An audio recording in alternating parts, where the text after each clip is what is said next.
Bienvenidos a Encuentro, un canal en el que pues, vamos a tener personas y gente que nos van a contar sus historias.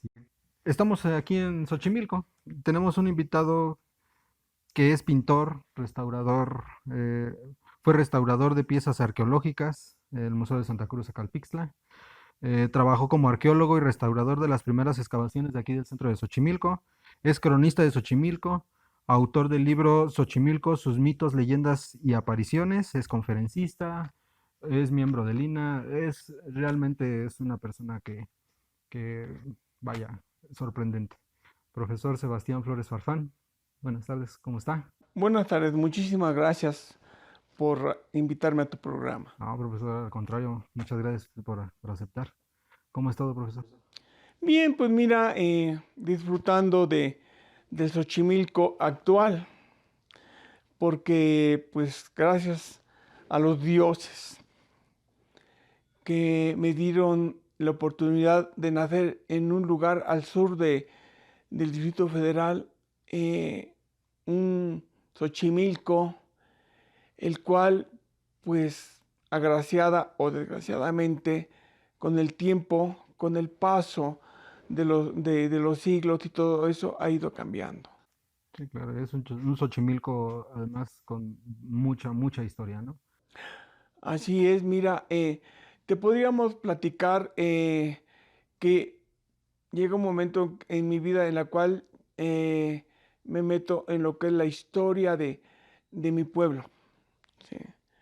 Yo nací, perdón, en lo que es uno de los segundos barrios más antiguos formados en la época de la colonia y de los primeros formados en la época prehispánica, ¿En qué barrio es, perdón? el barrio de la Asunción. Barrio de la Asunción. Sí, Xochimilco comienza en la época prehispánica mm, a surgir con la llegada de la primera tribu nahuatlaca a este valle, que después fue ya Xochimilco. Los Xochimilcas vienen en avanzada de la primera de las 7 tribus nahuatlacas para colonizar esta parte de acá. Ramales de los Xochimilcas hay hasta por Guerrero, dicen que hasta por la parte de Guatemala, hasta allá llegaron en esa época los Xochimilcas y también para acá.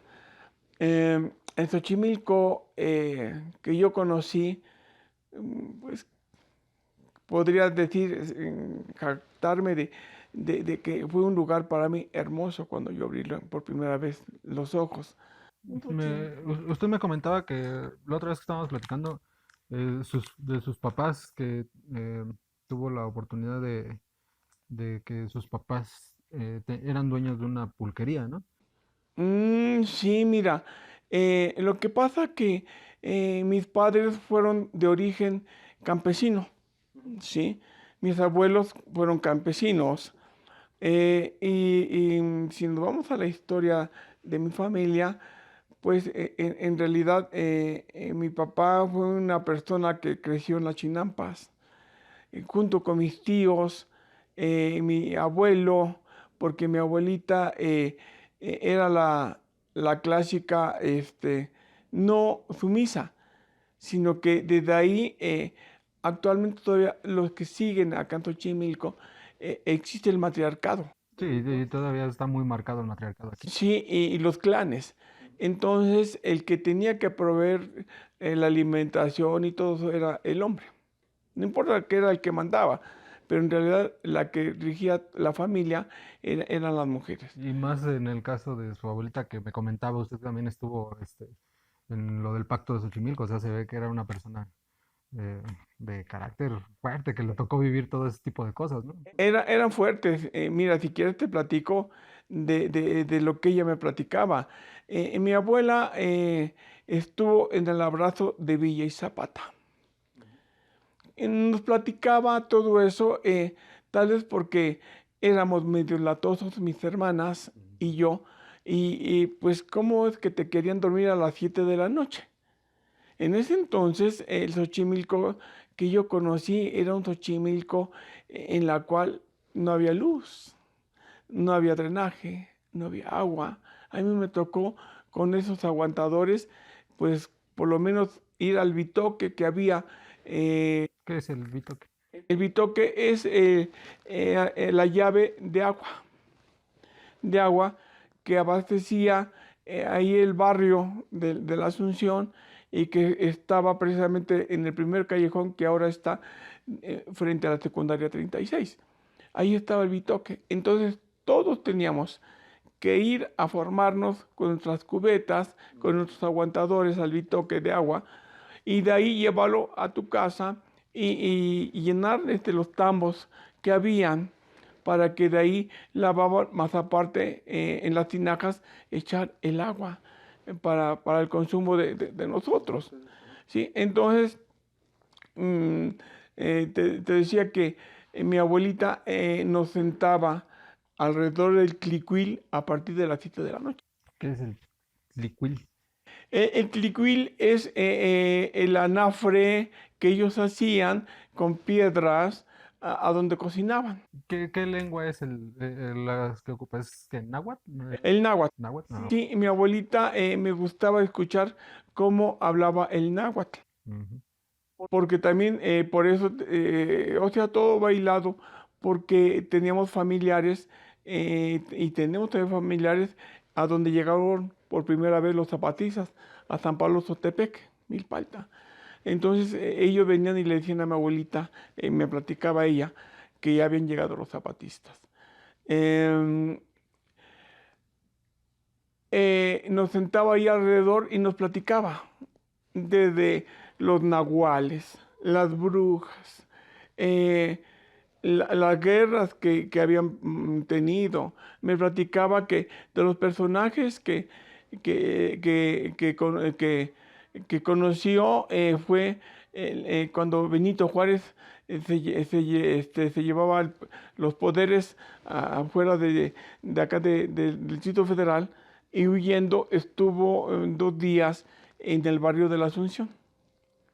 Él conoció a Benito Juárez, ¿por qué? Porque a donde estuvo la casa resguardado, a donde como invitado, era su padrino de mi abuelita. También de los personajes que me platicó, de los más antiguos, que ella no lo vio, pero sí su papá fue que cuando vino en esta época el archiduque de Francia. Vino a Xochimilco y ahí en los jardines cortaron sus primos, cortaron unas flores, se lo dieron a él para que se lo diera a el El archiduque, archiduque. que vino a la iglesia de San Bernardino de Siena y, y que se lo dio y que le dio una moneda. La moneda se lo quitaron, es lo que dijo mi abuelita, sus primos y bueno. Entonces, en suerte, así como ella, pues los de esa época, porque era un Xochimilco muy pequeño, eran barrios con casas. Yo me acuerdo que cuando gritaban, ¡ay, quemazón! No, pues es que veías a kilómetros porque no es como ahora que habían bardas. Eran casitas de zacatón, Y se veía a lo lejos, ¿no? se veía a lo lejos y las bardas eran de chinámil, con la cimentación de piedras amontonadas y estaban juntas. Entonces, cuando se prendía una casita, pues iban varias, entonces corrían de los barrios a ayudarlos a apagar. Sí, porque si no se expandía. Y ya todo se acababa la tribu Xochimilca, ¿no? De esa época. Sí, y entonces me platicó ella que ella sí le tocó ver cuando llegó em, Zapata. Lo que pasa que dentro de la revolución llegaron primero los carrancistas. Los carrancistas huyeron, no, entraron más bien por lo que es lo que ahora conocen ahora Cuemanco, que viene el canal de Culhuacán. O sea, todos esos canales datan de la época prehispánica. porque como han de saber, Xochimilco siempre ha sido un bastión de alimentación hacia el centro de la ciudad desde la época prehispánica. Bien, entonces, ¿por qué llegan? Me dice mi abuelita que llegaron los carrancistas cuando ellos ya habían huido, todos los xochimilcas, desde entonces huyeron hacia la zona chinampera. Bajaron de San Pablo Sotepec los parientes a decirle a su mamá, perdón, que ya habían llegado los zapatistas y que venían quemando los pueblos y que venían para Xochimilco. Entonces, ellos lo que hicieron fue en sus canoas, ¿sí? En sus canoas, bajar toda su alimentación, todo lo que tenían, sus cosas de valor, y huyeron para la zona chinampera. ¿Cómo hicieron sus trincheras? Bueno, pues en los zapantes o canales pequeños pusieron árboles, ahuejotes que tiraron encima y luego le pusieron tierra para que cuando comenzaba el tiroteo, porque dice mi abuelita que hasta allá donde estaban, hasta allá llegaban Las balas. ¿sí? Entonces, ¿qué hacían? Meterse a la canoa y meterse abajo de que ellos habían hecho. Como un tipo escondite, Así es, digámoslo. una trinchera. Y entonces,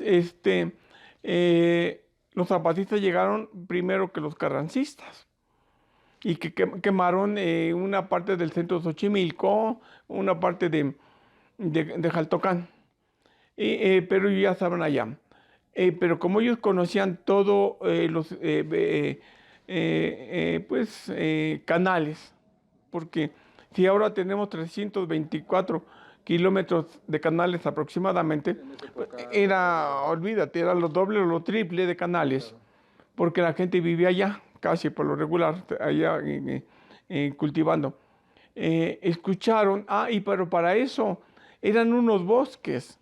O sea, a mí cuando mi abuelo me comenzó a llevar, me daba miedo porque estaba casi oscuro, porque eran ahuejotes de más de 25 metros de largo y cada chinampa tenía arriba de 40 o 60 árboles, porque esos ayudaban a que los cultivos no se echaran a perder cuando cayeran las heladas. Entonces, dice mi abuelita que estaban escuchando el silencio de allá de las chinampas cuando escuchan el relinchar de caballos. Y ahí vienen. Pues sí, pero es que aquí no hay caballos. En ese entonces no habían caballos allá dentro de la zona chinampera. Y, Es como los metí, bueno, cómo entraban, ¿no? ¿dónde o qué es? Entonces, en chalupones que caben dos gentes que son, pero rapidísimos, que son no tienen cabecera, sino que tienen puntas. Con eso, agachados, llegaron a lo que es el canal de Cuemanco, a las orillas, y vieron cómo venían en las canoas de doble aporte, que eran las canoas en ese entonces de 25 metros. O sea, eran anchas. Y venían los caballos, que eran los que linchaban, y los soldados agarrados de ellos, porque no sabían nadar. Entonces, sí, sí les daba miedo el agua. Pobres, entonces, pero al fin soldados traen sus pertrechos y todos. Y llegaron de frente a desembarcar a Xochimilco, eh, a lo que ahora conocen como el Fernando Celada, ahí era la laguna de San Juan. Ahí llegaron y desembarcaron. Los otros desembarcaron en el barrio de la Asunción, en la laguna del barrio. Y entonces vinieron y la gente de Xochimilco pues los apoyó porque dicen, no, ya vienen a defender a los zapatistas. Pues los tuvieron que apoyar. Eso fue un gran error también porque, porque los zapatistas al ver y hubieron confrontaciones en el bosque de Nativitas, hubieron mataderos de carrancistas, pero los zapatistas estaban arriba en la zona cerril y ellos huyeron. Entonces los carrancistas se fueron a Morelos a, a ir a apresar a los zapatistas, pero los zapatistas ya habían huido. Cuando regresan, vienen haciendo un arreo de gente que no era gente de bien, desde Morelos, y me los traen como zapatistas. Una de las historias que me platica mi abuelita es de que, ¿cómo se llama?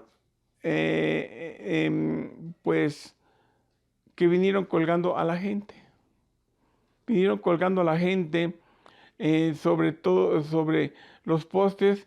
En ese entonces el tren llegaba hasta Tulyahualco, daba vuelta y que era la góndola que venía recogiendo la verdura de San Gregorio, de San Luis, de todo eso. Ahorita que está comentando eso de que colgaban a la gente, usted me comentaba que hubo una ocasión en la que un señor, ¿no? Un viejito que lo Ah, iban a sí, colgar, ¿no? un Que viejito, sí. Acá en lo que es la última parada ahora, pero que es eh, ahora es sigue siendo del tren el Torito o Francisco Goitia, porque ahí vivió Francisco Goitia. Este, ¿en qué parte, perdón? em, en lo que es, tú bajas de la última parada y caminas hacia, hacia el oriente y como unas 8 casas vas a encontrar una calle que te trae para acá, para el Fernando Celada. En esa mera esquina, ahí estaba el pintor Francisco Goitia. Sí, yo lo conocí porque él vendía sus cuadros acá en el centro de Xochimilco. ¿Es verdad que Francisco Goitia no tuvo, nunca fue una persona opulente ni nada? O sea, digo, sus pinturas siempre fueron impresionantes, de hecho tienen muchos reconocimientos sus pinturas, ¿no? Pero pues tengo entendido que él así vivió de una manera muy austera, ¿no? Sí, mira, yo lo conocí porque cuando él murió yo tenía 10 años. Entonces yo lo conocí como a los 8 años. ¿Por qué?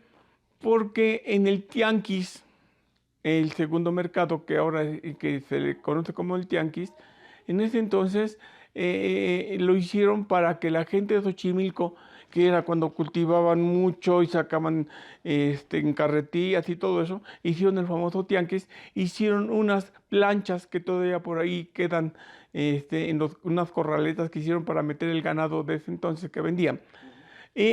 A Francisco Goitia lo conocí porque en carretillas llevaba la verdura a mi abuelita que yo tenía que llevarle, también mis tíos, en maíz. El pintor Francisco Goitia era un personaje que al principio me daba miedo, porque yo cuando ya lo conocí ya era grande. Tenía el pelo y la barba muy larga, blanco, el señor era blanco y siempre andaba como tipo jarocho, así de blanco, siempre andaba de blanco. eh, Sus zapatos eran como tipo bostonianos, pero no usaba calcetines. Y siempre acompañado de perros. Tenía un montón de perritos callejeros y yo siento, ¿no? Y que como era una persona muy mística, agarraba, y después con el tiempo la historia y todo nos dijo que pertenecía a los franciscanos, inclusive él mismo se aplicaba tormentos y todo eso. Él ayunaba, él era una persona, pues, allegada a la iglesia y vivió la revolución y todo eso. Y te apuesto lo que quieras que se quitaba el alimento que él tenía para dárselo a los perritos. Y llegaba, ponía sus cuadros atrás recargados y él se sentaba con los pies cruzados, ¿cómo se llama? Frente a sus cuadros. Y ahí la gente pasaba y los saludaba, sonreía. Eh, Mi abuela me dijo que era padrecito. Y así se me quedó que era padrecito. Pero no, pertenecía a los franciscanos. Y entonces imagínate, era una persona muy tranquila, muy amable. Inclusive se me quedó su imagen y hace poco se hizo el aniversario en el cual fui invitado. Y como también le hago la pintura, soy pintor, se me ocurrió hacer un cuadro a donde él o sea, se me quedó en la mente la casa donde él vivía, sentado sobre una piedra con una manta. A un lado le puse tres perritos, en la cual una mano está acariciando a un perrito, y con la otra está agarrando un cuadro, X cuadro, que se lo está enseñando a los perritos. Le puse pues un lavadero, que yo me acuerdo que era un lavadero común y corriente, con cuatro maderitas y sus láminas de cartón, en su lavadero, una tina volteada y piedras amontonadas. Su casita era de puras tiras de madera y todo eso. Es como se me quedó en la mente el pintor Francisco Era muy Goya. común encontrarlo de esa manera. Así es, otros dicen que cuando pintaba traía su de mezclilla. Yo, la verdad, nunca lo vi. El profesor José Farías Galindo, que fue uno de sus mejores amigos, él casi lo vio morir, ¿sí? ¿Cómo vivió usted, o bueno, más bien, cómo se vivió la muerte de Francisco Goitia aquí en Xochimilco? Ay, mira, te digo que yo tenía 10 años y estaba en la escuela del centro de acá de Xochimilco, que era la Vicente Riva Palacio.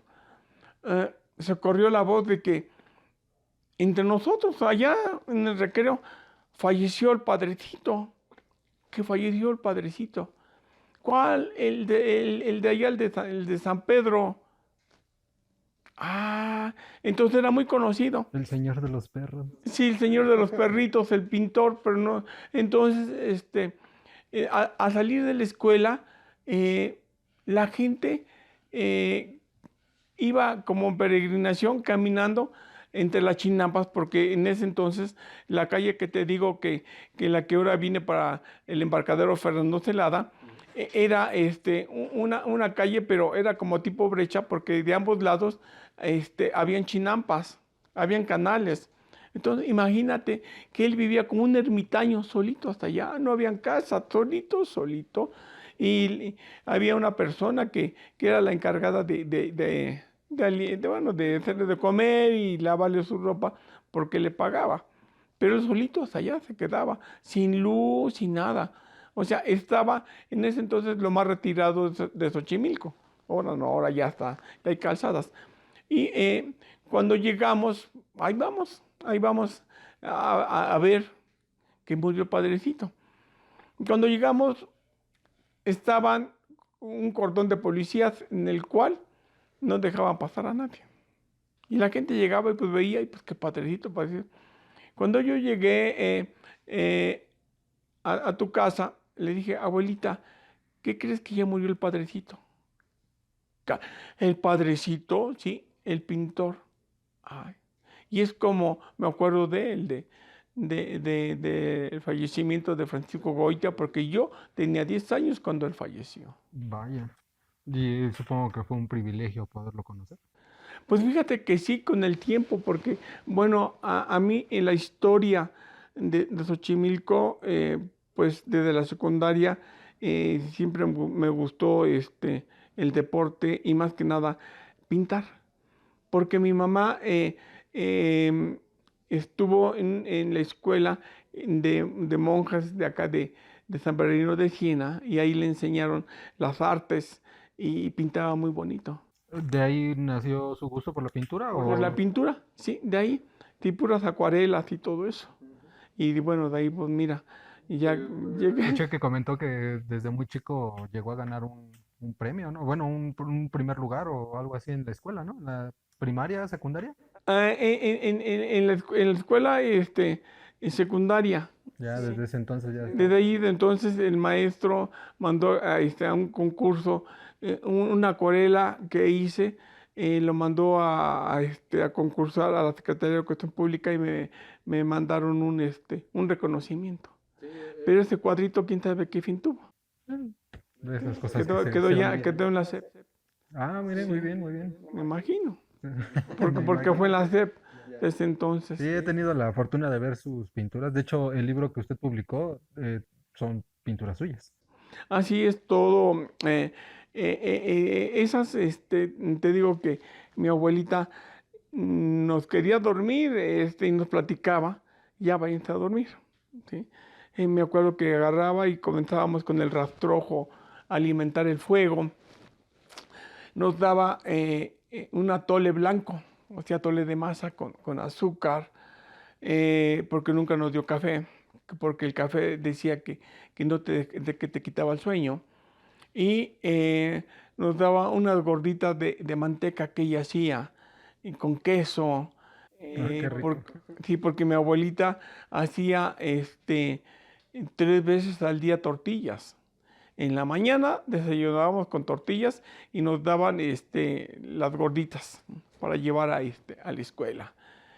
Cuando regresábamos, y en el tlecuil estaba siempre el frijol. Ese frijol era de chinampero, el frijol trepador, que lo sembrábamos alrededor de los árboles, que te digo que tenían como cerca de 20, 25 metros de altura.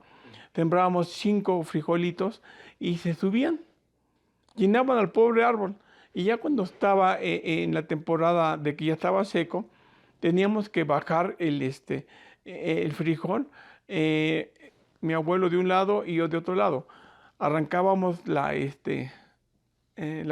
plantas y decía, a la de 3, damos el jalón. 1, 2, 3, damos el jalón y me daba risa porque mi abuelito se caía, hasta levantaba, daba la vuelta. Yo también, porque teníamos que bajar de un solo jalón el frijol y lo teníamos que bajar a las 6 de la mañana antes de que saliera el sol, para que lo llevábamos a las canoas y ya lo traíamos, y todavía eran 2 o 3 días que se dejaba secar en el patio. En el patio ya habían em, petates, pero gruesos, que mi abuelo me enseñó a hacer petates porque a él lo alquilaban para hacer casitas en ese entonces. O sea, una casa completa de ponerle chinamil, ponerle petates y todo eso. Entonces ahí ponían el frijol, y había un día en que decían, vénganse todos a brincar sobre los petates, y ahí duro y duro para trillar, para que saliera ¿cómo se llama? El frijol. Y se ponían tinajas para todo el año. Era un frijol, uy, qué bayo gordo ni nada. Pesaban esos frijoles muy Grande. ricos. No, no, era un frijol de ese tamañito, porque el grande, ese es el ayocote. Ese se utilizaba para cuando había un difunto, el primer día se hacía ese frijol, porque no se podía comer carne por el fallecido, y con adobo. Todavía hay en pueblos, en barrios, que todavía hacen eso. Sí, y entonces no, este era el frijol común y corriente para la casa. Más aparte, las acelgas, todo lo que producía la chinampa, pues imagínate. Oiga, profesor, y ahorita que me está contando que su abuelita les contaba historias de nahuales y de todo ese tipo, ¿cuál fue la historia que a usted más así, supongo que hay varias, ¿no? Pero ¿cuál es la que usted dice, esta me encantó? O siempre, ajá, me Impactó. impactó. Bueno, me impactó por lo siguiente. Eh,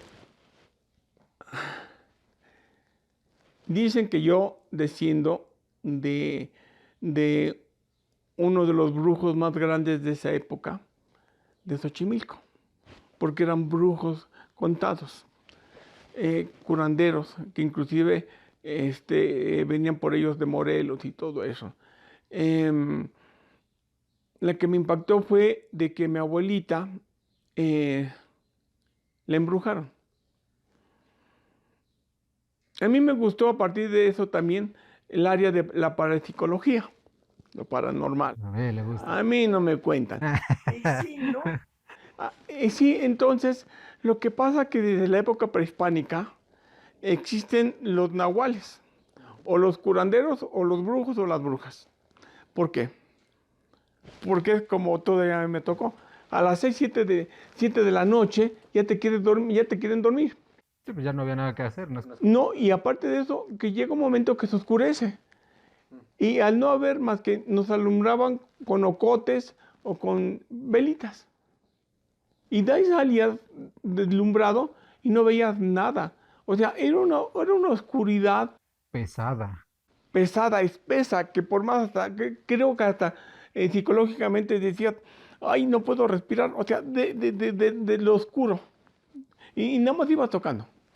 Entonces, imagínate, si así estamos en la época prehispánica, que eso ha venido de generaciones en generaciones, que te enseñan a cómo limpiar, a cómo ayudar a la gente, a cómo hacerle mal.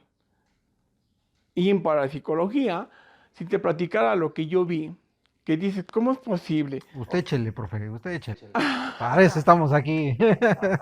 Yo tuve un maestro, el maestro de apellido era Fernando Guillot, que fue un gran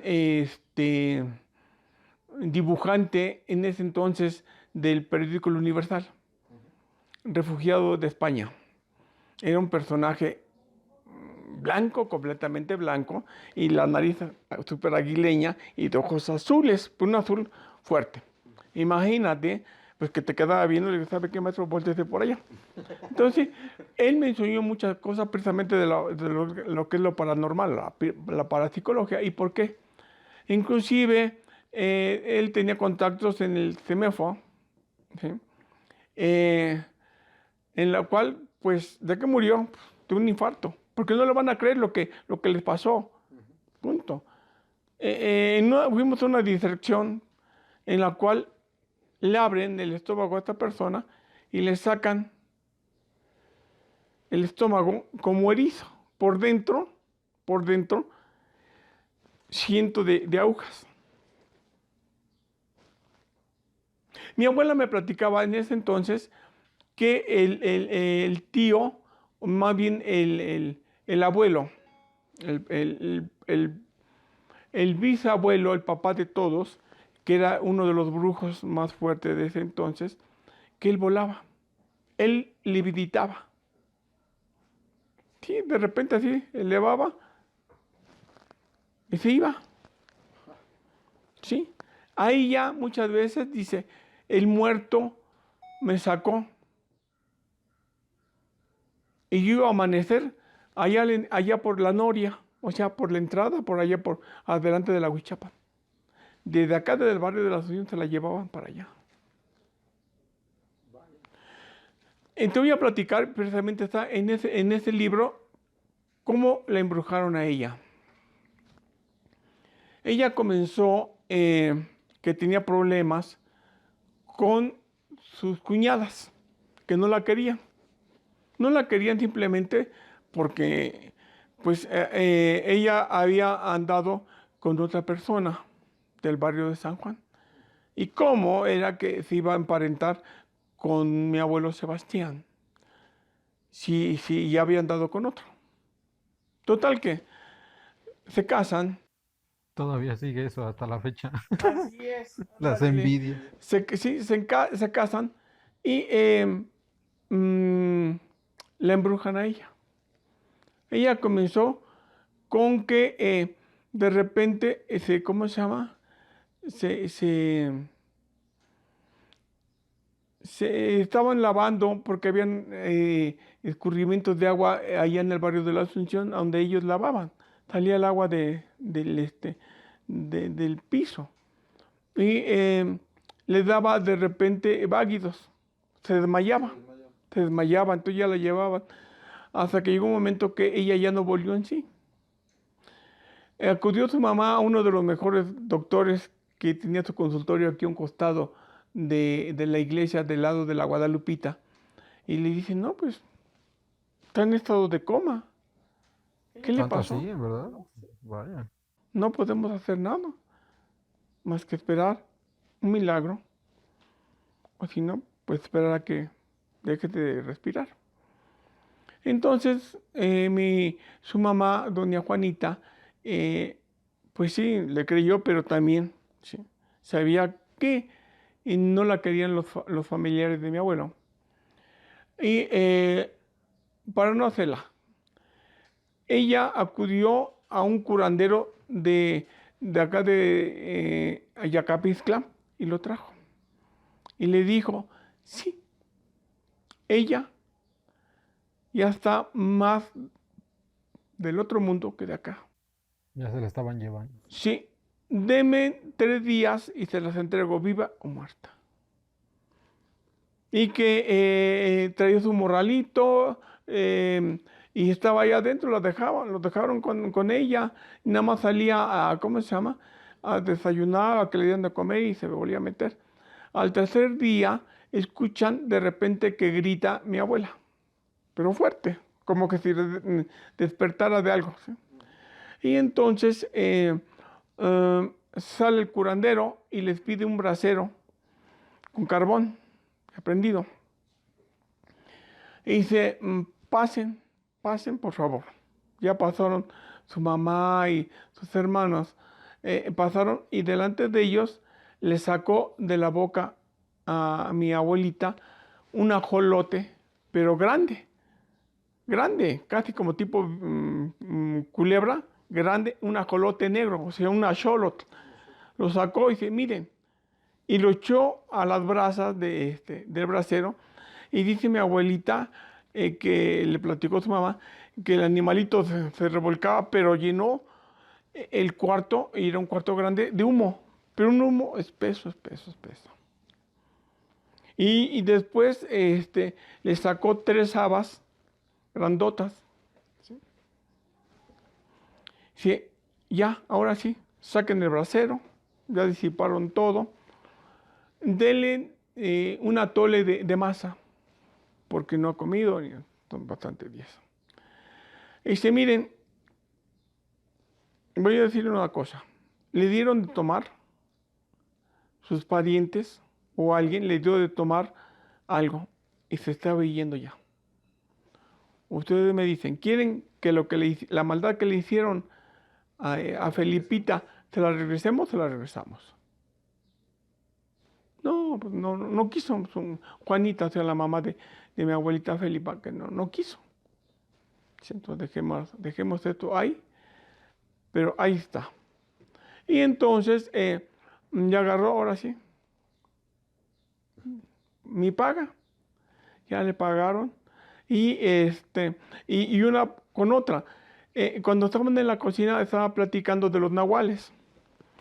Y para eso también esa historia está en este libro, en el cual este nahual lo agarraron en el barrio de la Asunción, frente a la iglesia, que era una nahuala, que digo, ¿cómo sabía que era una nahuala?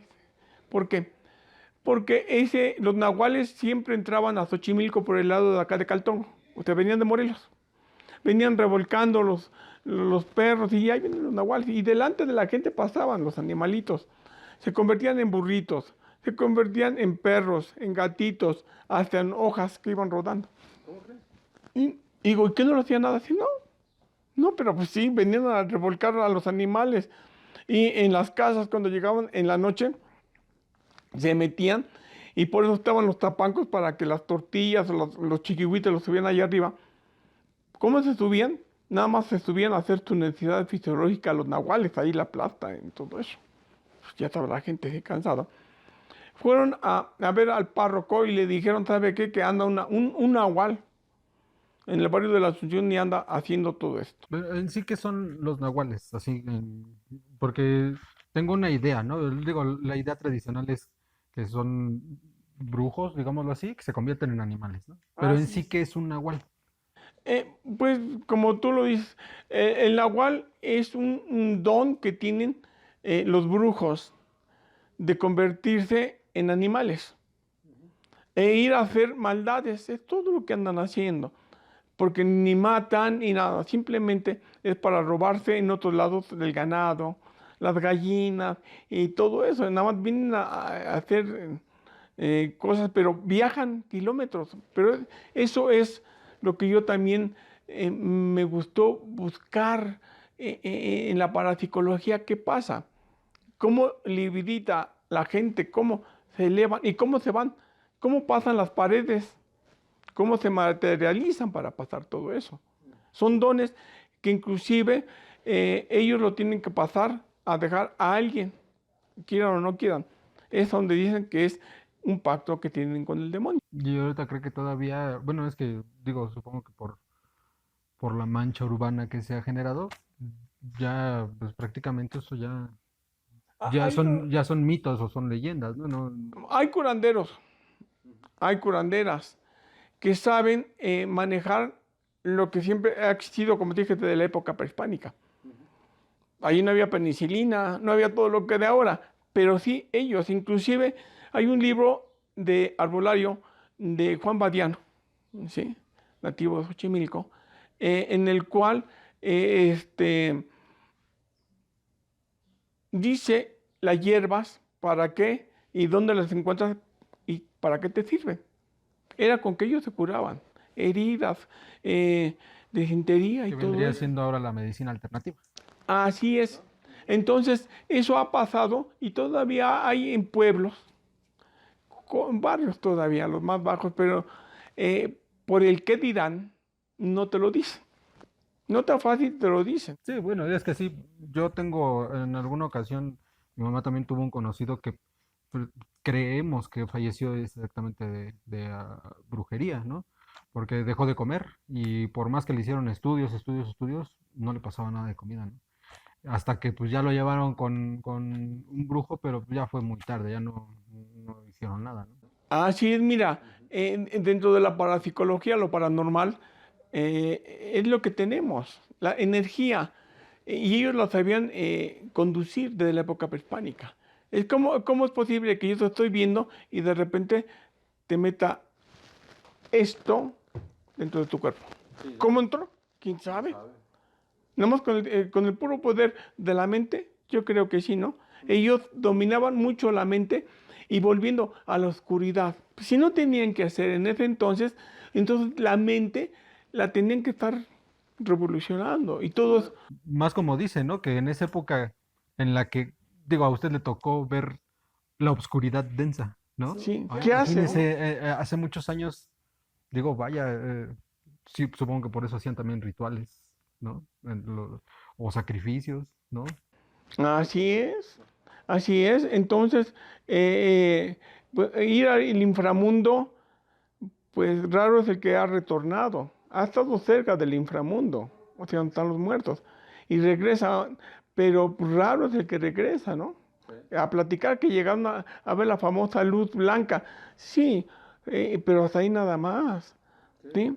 Entonces, o sea, yo creo que la mente humana es algo fuera de lo normal, fuera de este Pero yo mundo. siento que de que hay algo, ¿no? O sea, se siente, ¿no? Así Cuando es. una persona se va, pasan cosas que no se explican, ¿no? Sí, porque por ejemplo, eh, las brujas, yo pensaba que una bruja es una señora fea, horrible, diabólica. Sí, como la pintan en las películas. Ándale.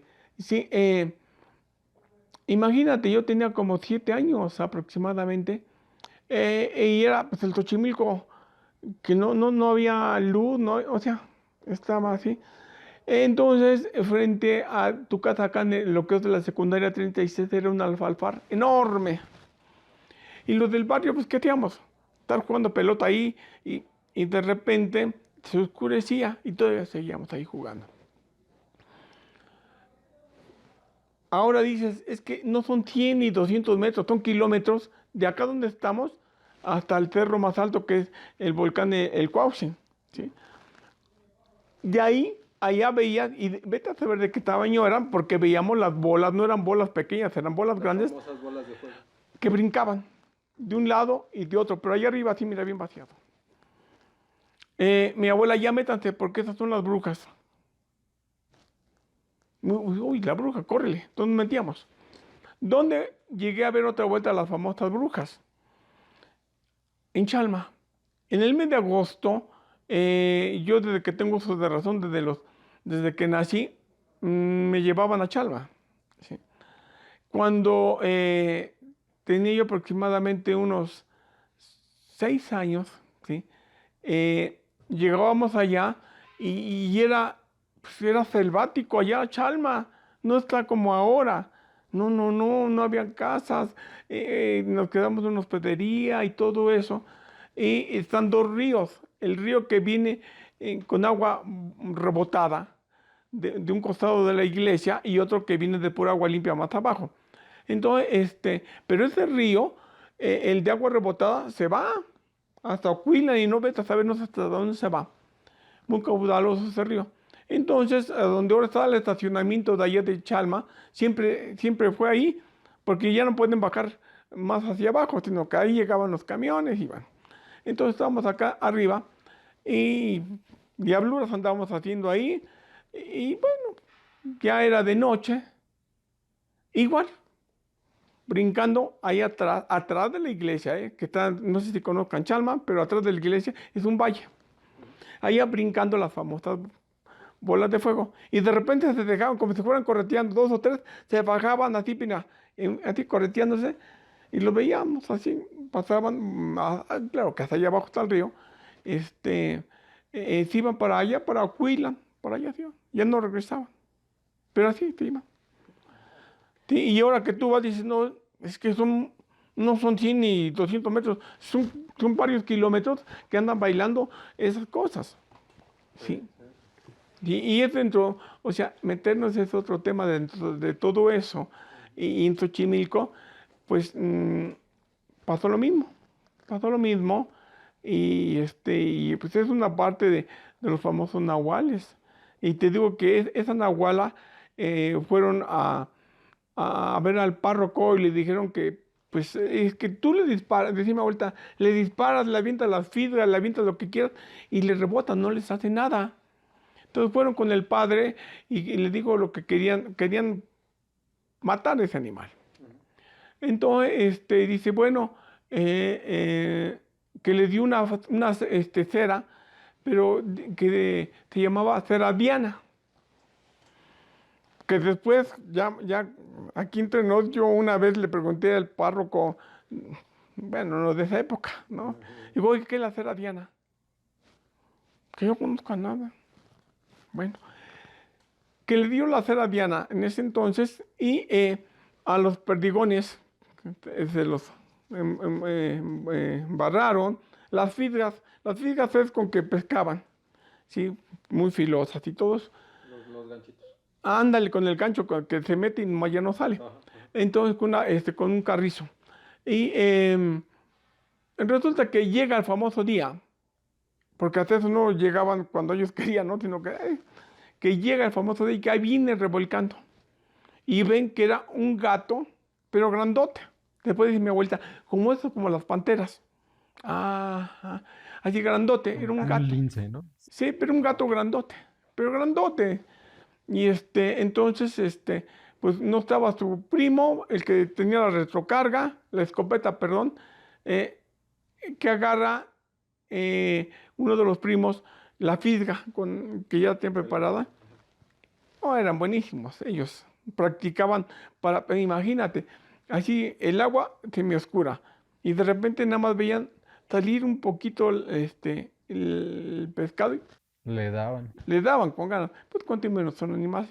Le dieron y que brincó y pues herido. Y dice que la fueron siguiendo, eso fue aquí frente a la secundaria 36.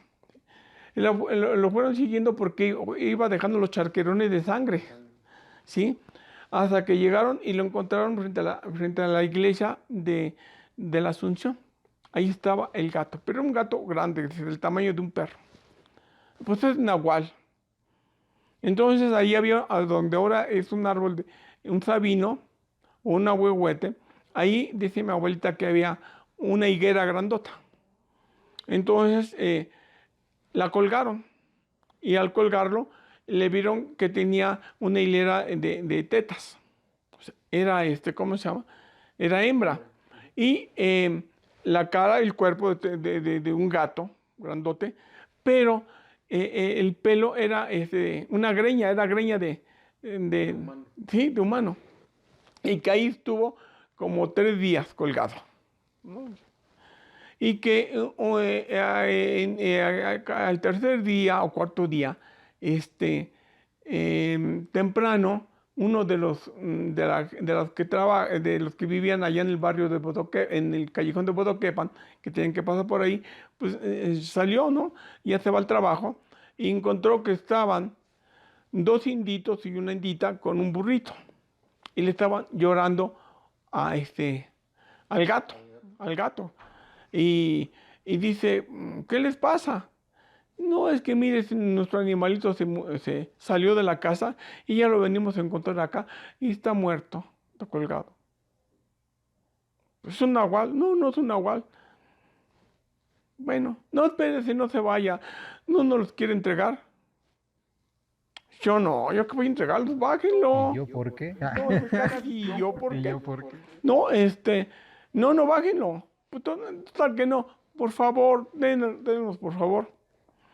Entonces, que agarro, total, ya me voy.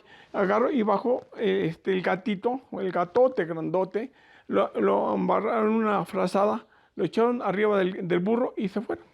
Eso es lo que le platicaba, le estaba platicando Juanita, la mamá de mi abuelita, al brujo, al que le ayudó. Y dice el brujo, ah, no, porque le dice, antes de que le dijera que lo que había pasado, que había bajado el gato, dice, ¿y a dónde está el gato? Y él le platicó, no, pues es que se lo dio. ¿Cómo que se lo dio? ¿Cómo que se lo llevaron? Sí, porque ¿saben qué? Que si ellos lo hubieran bajado, no lo resucitan. No lo resucitan. Pero si otra persona bajó y se los entregó, esas personas, los familiares, lo fueron a resucitar a su tierra.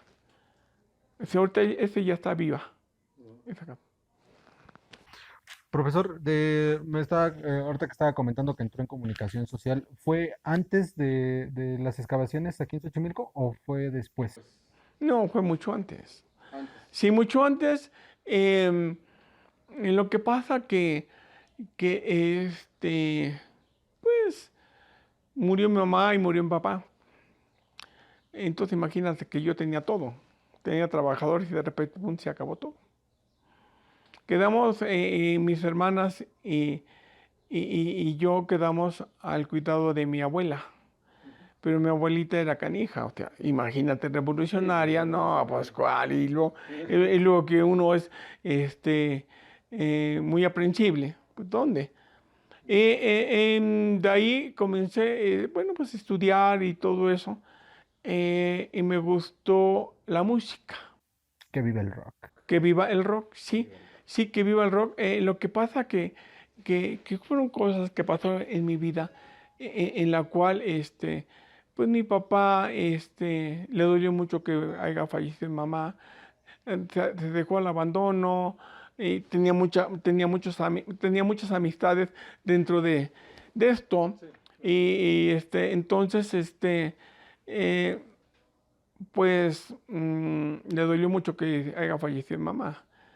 Y entonces yo lloraba. Y más cuando veía que llegaba mi papá tomado, pues más. Entonces en tu casa, en el patio teníamos una higuera, y mi mamá le había puesto un pretil, y hoy me sentaba y me ponía a llorar. Y llegaba y me abrazaba. No, ya no llores, ya no llores. Y una buena vez yo creo que ya estaba enojado. Si ya no llores, ¿qué no entiendes que tu mamá ya murió? No va a venir. Salte.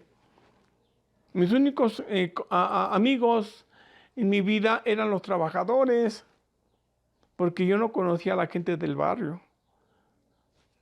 Entonces me acuerdo que me sacó empujones y me dolió mucho. Y estaba yo a la entrada en el callejón y estaba yo llorando. Y se me acercó un amigo, Daniel Tercero, que me dice, ¿qué tienes? ¿Qué te pasa? ¿Quién te pegó? No, porque eran broncudos. Vamos a romperles, ¿no? No, no, ¿quién fue? ¿De qué barrio? Y mira, como María Candelaria, sí, mira, eran broncas hasta las tías entraban todas, las abuelitas. Bueno, ¿quién fue? Oh, no, no, es que miren, tu papá, tú vente. Lo primero que me invitaron, sí, fue tomar. No me gusta, pero estaban con sus guitarras. Digo, ¿por qué no me enseñas? Sí, ya me enseñaron y aprendí a tocar lírico. ¿Sí? Para ese entonces, en Xochimilco, pues no habían televisiones. Allá en el barrio había una tienda en la esquina de Tlacuapa y la Asunción, ahí en Hidalgo y Juárez. No, sí, Zapata y Juárez. Ahí estaba la tienda, todavía existe la tienda. Era la que tenía su televisión en blanco y negro. Entonces nos íbamos a meter sábados y domingos, tenían así, con escantillones donde nos sentaban y nos cobraban 10 centavos por ir a ver la televisión. Oh, vaya, todo es negocio en Sí. esta vida. Y si tú te salías, Otros 5 pesos. no, no, pues me aguanto, ¿no? Y ahí es donde vi los programas de Loco Valdés, Rock 730, La Hora Jalabalú. La Hora Jalabalú era patrocinada por los refrescos El Pato Pascual y la Lulú. Estaban los grupos de los Hooligan, los Rebeldes del Rock, César Costa, Enrique Guzmán, los Kitter, bueno, todos esos. Pero para ese entonces nos reuníamos ahí en la esquina de Hidalgo y Zapata. Ahí eh, tríos. Ahí con el trío de 2 y una guitarra. Porque era una guitarra y todo. Y luego así ya va a afinar, y corre, ya va a estar afinando. ¿Por qué? Porque si no, ya se tronó una cuerda. Otra vuelta y sí.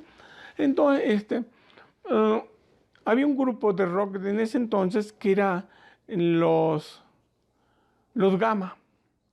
Pero es que después supimos que los Gama eran por notas, con razón tocaban bonito.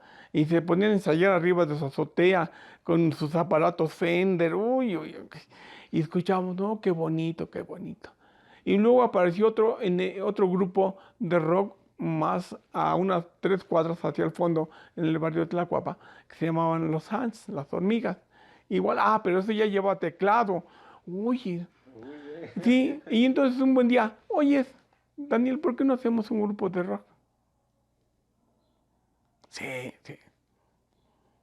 Yo compro una guitarra, pero nadie me había dicho que la guitarra tenía que meterse un aparato. Voy a comprarme mi guitarra eléctrica ya. No, olvídate, llegué. No, hay el barrio de las... Mira mi guitarra, ya. Suénale. Pues suena. No se oye, ¿qué pasó? No se escucha.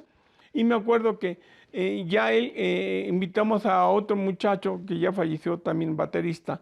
Un maestro compró también su batería. Y así fuimos armando el grupo. Y como me acuerdo que teníamos en tu casa, teníamos una consola. Y yo la desbaraté sí. Y entonces así como comenzamos del rock. ¿Y por qué no siguió por ese camino? Digo, se ve que le encanta. Mira, lo que pasa que hubieron cosas en mi vida en las cuales, pues sin papá y sin mamá, y mi abuelita, si yo llegaba bien y si no, también. Si me hubiera perdido, pues también, porque ella estaba a cargo de mis 2 hermanas. Entonces, comenzamos y en el 67 comenzamos ya como grupo a tratar, ¿sí? En ese entonces en el barrio, 2 amigos que también ya fallecieron, fueron seleccionados de fútbol amateur de México y se los llevaron a Haití, a Bermudas, ¿sí? Pero a ellos les gustaba la música que tocábamos y nos trajeron el LP de los Creedence, que ya tenía 7 años, que había salido de acá. Y aquí ni los conocía. Sí, ¿no? Y teníamos un tocadisco, pero así chiquito, donde poníamos. Y como, a ver, oye, este es en ese tono, oye, este requinto, oye, y así lo sacamos ya. Sí, mire, traímos esta. Y la primera que escuchamos, que me quedó grabado, fue Nacido en Bayou. Oye, qué bonito. Y fue la primera melodía que sacamos. Para ese entonces ya tocábamos música de los Monkees, música de los Beatles, y los Doors habían salido. Y Jimi Hendrix. No, sí. Pero para eso los otros grupos se habían quedado en los años 60. Y ya estábamos hablando de ¿qué? Del 60 y ya finales Sí, no, o sea, los primeros rocks de esa época. Entonces nosotros habíamos tocado la primera melodía que siempre para todos los grupos, cuando ya se juntan grupos, la primera que sacas es, porque está en tres tonos, dicen en círculo de sol o mi pichicateado, la que tú quieras, pero son tres tonos, en tres tonos, es Gloria. Y luego, Lupe es mi amor, porque también son tres tonos. Y Lucila, uy, no, no, cállate, con eso creías que ibas a conquistar todo el mundo. Entonces, eh, nos adelantamos. Y mi cuñado, que bueno, después se casó con mi hermana, que acaba de fallecer por el coronavirus, este, él ya estaba estudiando en una escuela normal de paga allá en la Nuevo León. Y ahí conoció a un amigo eh, que le gustaba todo. Y entonces comenzaron, y él le pasaba las melodías y ya las traía para acá y ya las teníamos. Y es como comenzamos a rebasar estos dos grupos que eran los, olvídate. Nosotros éramos jóvenes, yo tenía, ¿cuánto? 17 años, cuando ya éramos famosos. O sea, de los 16, o sea, no podíamos salir a tocar si no iban el hermano que era licenciado, el hermano de mi cuñado, que era el mayor. Y llegaba, y nosotros bien chavos. Entonces, inclusive hasta nos quedábamos dormidos después de la tocada, ¿no? Ya, vámonos, sí, ya vamos. Cansados, sí, pues éramos muy chavos. Y es como comenzamos a salir adelante y comenzamos, ellos nos querían humillar, nosotros nunca les faltamos al respeto, ellos no, se iban a ver ahorita, y hasta tuvieron confrontaciones después, pero después se les volteó el chirrión por el palito, porque la religión, que así le puse el nombre yo, se hizo muy famosa precisamente por la época de los Creedence, ¿sí? Porque ellos no tenían de dónde sacar los Creedence. Cuando acá en el sur de Xochimilco la religión comenzó a tocar la época de los Creedence, ¿sí? Pues imagínate, fue el LP de ellos que nosotros sacamos. Ellos de dónde lo sacaban, si lo habían traído de Bermuda nuestros amigos. Sí, claro. ¿Sí? Entonces, pues... Hubo ventaja ahí. Sí, y como masticaba bien el inglés mi cuñado y nosotros más o menos masticábamos un inglés marrón, entonces pues es lo que nos hizo salir adelante. Tuvimos confrontaciones con ellos musicalmente y es muy bonito porque de repente la gente dice, ya mejor cállense. No, ya mejor cállense. Sí, no, o sea que gracias a Dios nunca nos tocó eso, ¿eh? Sigan tocando. No, nosotros no. Si nosotros ya terminó nuestro turno, les toca a ellos. No, que ellos no, total, mira. Y así es como hicimos esos dos famosos grupos. Y después de ahí, pues para adelante, mira, comenzamos a salir ya fuera de Xochimilco. Ya nos contrataban para otros lados, que eran las tardeadas que se hacían donde quiera. Aquí el que hacía las tardeadas es un gran amigo que fue alcalde de Xochimilco. Fue el último delegado, el profesor Abelino Méndez. Él siempre fue grillero. Era el que hacía las tocadas de rock en el barrio de Tlacuapa y La Asunción.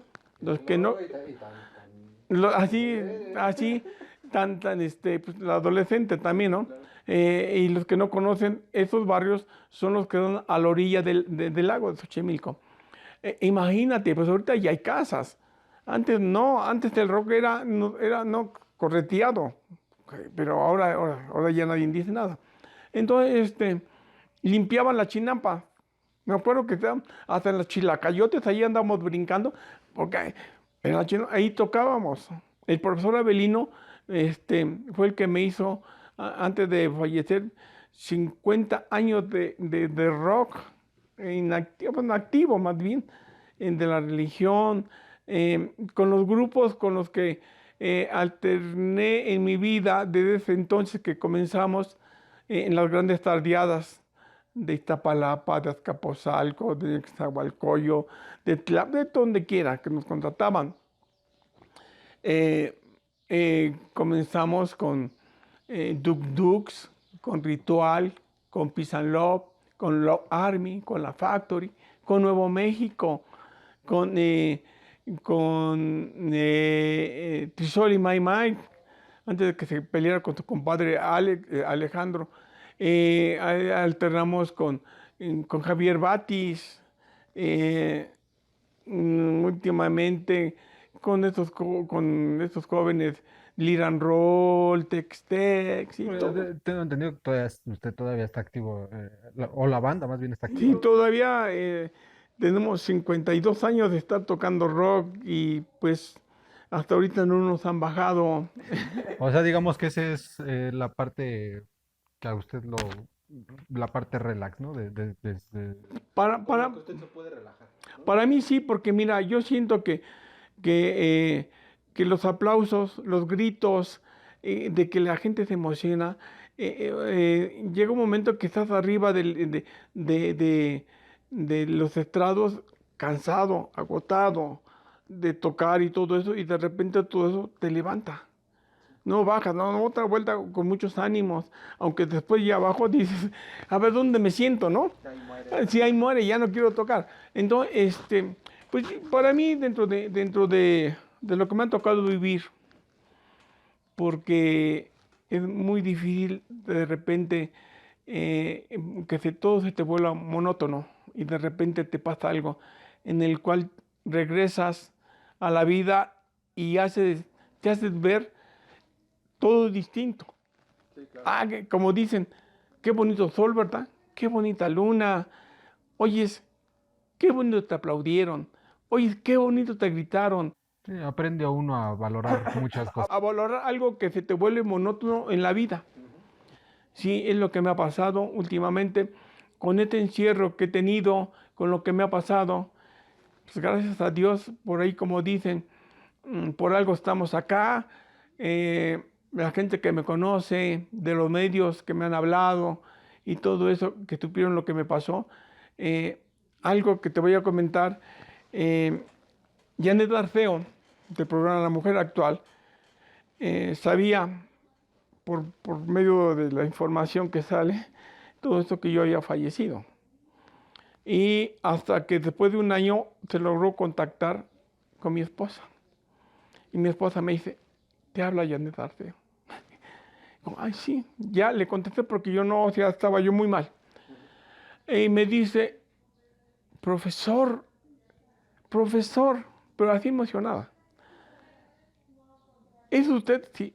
¿Cómo, profesor? Ya platicamos lo que me ha pasado, que yo había fallecido, pero pues me regresaron a este mundo. Y, y me dijo, sí, mire, profesor, si yo supiera qué gusta hacer por su Xochimilco, que tanto quiere y que tanto ama y que habla usted de él como no tiene idea, yo le diría, vamos a hacer esto. No sé, pero por algo está usted otra vuelta vivo, ¿sí? Por algo está usted vivo. Tantos programas que hicimos con el Niñopa, acuérdese. Digo, sí, tantas cosas que hasta me llamó la atención mis delegados porque tanta gente trajimos, programas en vivo con el Niñopa. Pues por él. Sí, mire, también preguntó por usted el doctor Felipe de Jesús, del otro programa. Ya me pasó con él y estuvimos platicando. Eh, Indicaron tantas cosas tan bonitas que dice, bueno, sí es cierto, ¿verdad? Estoy sufriendo, pero por algo será. No sé. Hasta ahorita, mira, estoy contigo, estoy hablando. eh, que tu programa, que tus programas no sean nada más de uno, dos, tres sopliditos, que sea un ventarrón, que haga en los medios informativos, sí, ojalá y así sea el inicio de tu programa. Gracias, ¿Sí? profe. Y mira, aquí Xochimilco pues tenemos y tienes todo para sacar, todas tantas cosas que también el Distrito Federal es muy grande, pero Xochimilco pues tiene mucho, mucho y todavía estamos vivos unos que otros. Sí, ¿no? Y como dice esta persona, ¿no? Al final se le nota a usted la pasión que le tiene a Xochimilco, ¿no? Yo lo he visto en las conferencias que ha dado y usted tiene, vaya, quiere que la demás gente entienda lo que se está viviendo aquí, ¿no? Que normalmente no le dan la importancia que se tiene, ¿no? Todo lo que se ha estado perdiendo, ¿no? el Xochimilco actual, como dice usted, el rescate de Xochimilco, ya hubo un rescate una vez, ¿no? Y ahora digo, es esa parte, usted en verdad que se le nota el amor a Xochimilco y muchas felicidades por eso, profe, en verdad, ¿no? Pues, ¿qué te puedo decir? Pues, eh, te voy a decir algo que nos dijeron en la crónica de la Ciudad de México, porque yo pertenezco a la crónica de Ciudad de México. Dicen, a ver, en las reuniones que teníamos, ¿sí? A ver, ya basta, ¿sí? De las crónicas que todo el mundo habla, de la revolución, de ferrocarriles, de todo eso, lo que sea. Ya se lo saben, la gente ya se lo sabe. No, ahora nos vamos a ver obligados a que todos los temas que ustedes van a hablar va a ser de la crónica actual. Sí, es cierto. Sí, es cierto, porque está perdiendo la crónica. ¿Qué pasó? ¿Qué pasó en la primera de hoy del elegido? ¿Por qué hasta apenas ahora? ¿Cuántas fueron? ¿Cuántas? Pero ahorita, no de lo que ya pasó. Porque ya lo que pasó, pues ya quedó plasmado. Y ahí están, sabemos que fueron 300, que fueron 200 y hasta con nombres y todo. Pero ¿y ahora? ¿Quiénes son las nuevas? Y así yo tengo, pues, ojalá pueda yo, como los medios como los tuyos, sacar la crónica actual, la crónica del Xochimilco, en el cual, como te dije hace rato, la imagen, esa imagen tan bonita de esa época, porque también tengo fotografías. O sea, una cosa es hablar y otra cosa que dices aquí también. ¿Eh? Aquí está el hecho. No creas que nada más estoy hablando por hablar. ¿Sí? Imagínate que tengo fotografías de todo lo que es el rescate, porque yo anduve. En suerte me ha tocado vivir gran parte de mi vida dentro de la historia actual de Xochimilco. No, y es que al final del día, profesor, usted fue parte fundamental de que a Xochimilco lo vean como se le ve el día de hoy. Porque el hecho de las excavaciones, usted mismo me lo comentó, cuando estaban recién haciendo las excavaciones se burlaban de ustedes porque pensaban que no se iba a encontrar nada, ¿no? Así es. Y ahora, hoy por hoy, hasta el punto de decir que Xochimilco fue parte fundamental y que aquí pudo haber terminado la conquista, ¿no? Y Así son es. cosas que no, que la mayoría de la gente no aparte de que no las conoce, no les llaman la atención, ¿no? Porque no hay una difusión como tal. Sí, porque volviendo a ese tema, porque también me gustó saber del lugar donde yo nací, donde yo crecí, em, de que pues en la primaria te dicen, los Xochimilcas fueron desorejados. Te da coraje, ¿no? ¿Por qué? Pero hubo un por qué, ¿sí? Entonces es lo único que sabía hasta que en la carrera de restauración artística que yo llevé, em, llevé varios, ¿cómo se le puede decir? Pues varias clases o varios, sí, por año, por los años, en la cual fue un área del arte mexica. Que te voy a decir que me andaban reprobando en arte mexica, ¿eh? Pero ¿por qué? Para mí era como inglés. Escribirlo, las TLs, y luego los significados del náhuatl, del español al náhuatl y del náhuatl al español, y todo eso. Entonces me enseñó a valorar lo que es el rescate ecológico, lo que es el rescate de piezas prehispánicas. Es que tú no sabes cuando estás en una excavación que de repente aparece un tepalcate, pero no sabemos qué es un tepalcate. Entonces está como cuando estás jugando naipes, ¿verdad? Que estás probando, a ver, son tercias o a ver qué hago. Una florecita de perdida, Busca ¿no? uno encontrar, Sí, ojalá esto sea, no es cierto, no, no saqué nada. ¿Eh? Entonces, de repente, ay, no es cierto, es un tepalcate. Ah, bueno, pues vamos a enumerarlo. Pero cuando sacas alguna vasija o algo que ha tenido cientos de años, ¿sí? Dices, ¿qué es lo que no hizo? ¿O qué es lo que no hicieron? sí, vuela la imaginación. Sí, mira, en suerte, brincándonos, eh, en el Museo de Santa Cruz de Calpizca hay yo fui uno de los iniciados junto con el profesor José Farías Galindo como restaurador de las piezas arqueológicas que están allá. Por lo tanto, eso también me hizo saber de dónde y cómo venían y de cuántos son, porque tenía que estudiar si eran tepanecas, ¿sí? O eran mixtecas o tochimilcas, porque en realidad no hay vasijas tochimilcas, te lo digo yo, por las excavaciones que hicimos y que anduvimos rascando y haciendo hoyos por donde quiera, vasijas teotihuacanas, vasijas mexica 1, mexica 2, mexica 3, sí, tochimilcas, sí, pero con influencias de ellos. Sí, Porque Xochimilco puro, ¿no? así es. Entonces, de todo eso, pues te llegas a acostumbrar, ¿no? Pues lo tienes que sacar y rescatar y numerar y todo eso. Lo que sí me quedé un poco, pues no impresionado, sino que sentí algo muy especial. Cuando allá en el Museo de Santa Cruz de Calpisca, te lo voy a platicar, sí, hasta apenas ahora.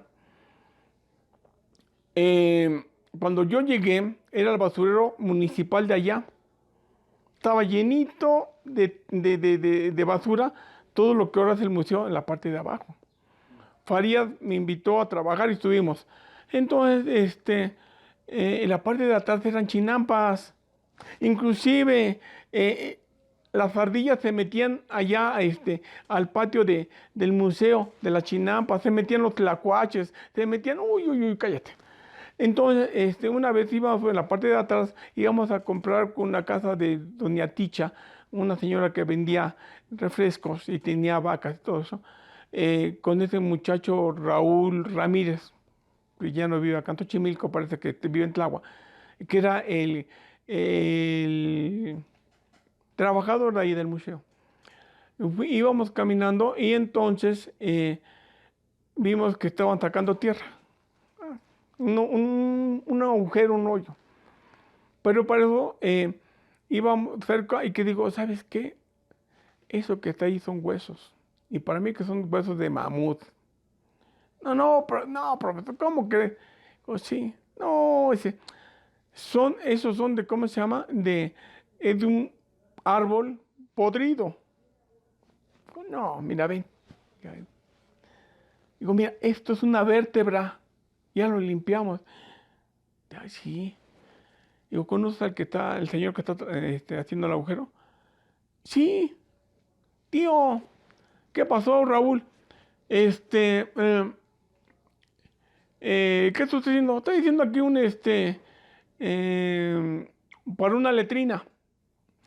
Nos regala los huesos que está sacando. Sí, sí, Llévense. llévese. Algún hijo de su qué barbaridad.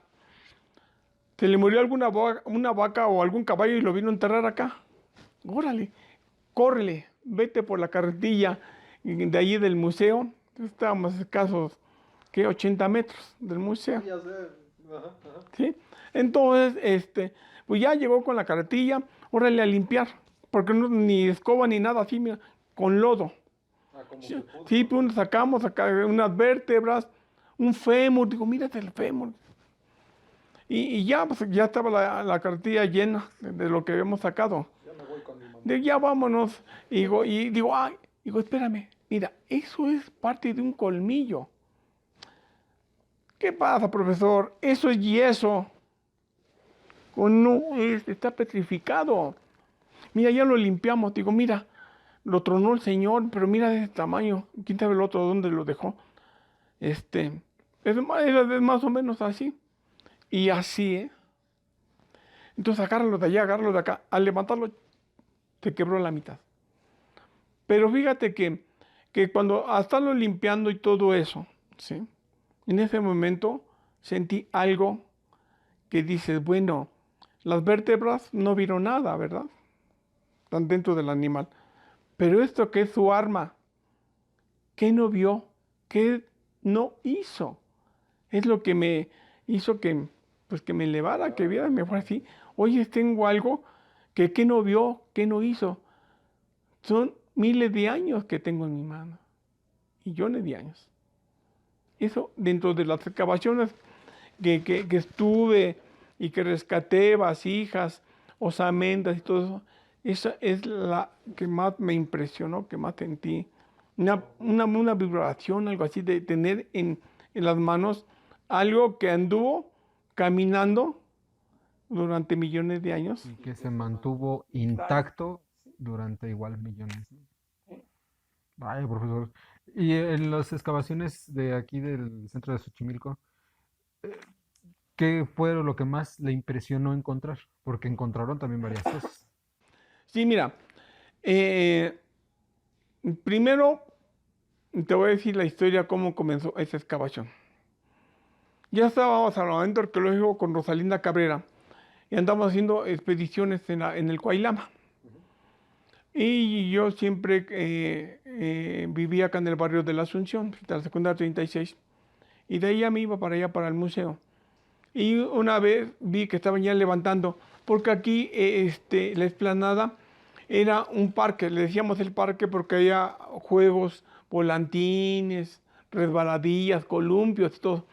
Y unas canchitas de básquet y otras de voleibol, pero era no de cemento, sino de asfalto. Comenzaron a levantar el asfalto de allá de la iglesia para acá, hacia lo que ahora es la alcaldía, para ponerle atocreto. Y estábamos allá, estaba yo haciendo unas restauraciones de unas vasijas, y que le digo a Rosalinda, oye Rosalinda, ¿por qué no hacemos una excavación en el centro de Xochimilco? O sea, no habían encontrado nada. O sea, pero Nada. usted ya sabía que donde había un hoyo, aquí en Xochimilco, algo podía encontrar. Sí, ¿por qué? Porque eran canales y chinampas. Y dice, no nos van a dejar, no saben qué es salvamento ecológico y nos cierran las puertas. Vamos. Y total que mira, bajamos y nos recibió el delegado Crescencio Pérez Garduño, que comenzó a hacer eso. Este, y pues no, total que le ganamos y dice, está bien. Le digo, ¿podemos hacer una cala? ¿Qué es una cala? Le digo, para el inicio, para la excavación. Y dice, ah, sí, de 1 metro por 1 metro.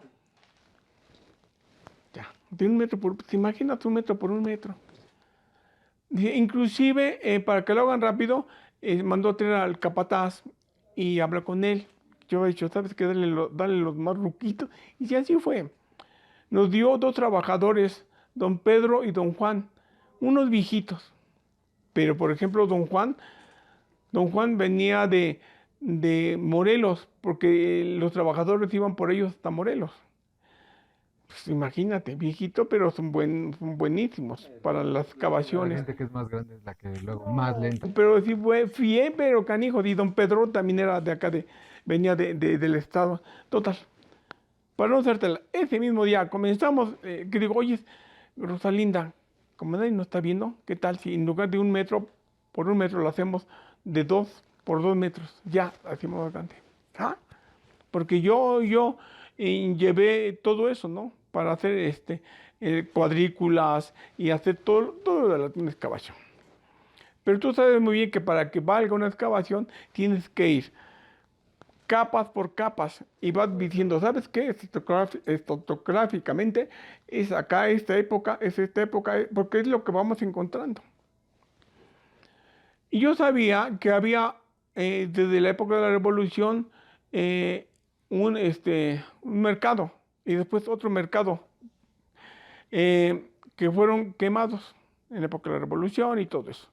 Y la gente grande que pasaba decían, no, eso que están encontrando es del mercado.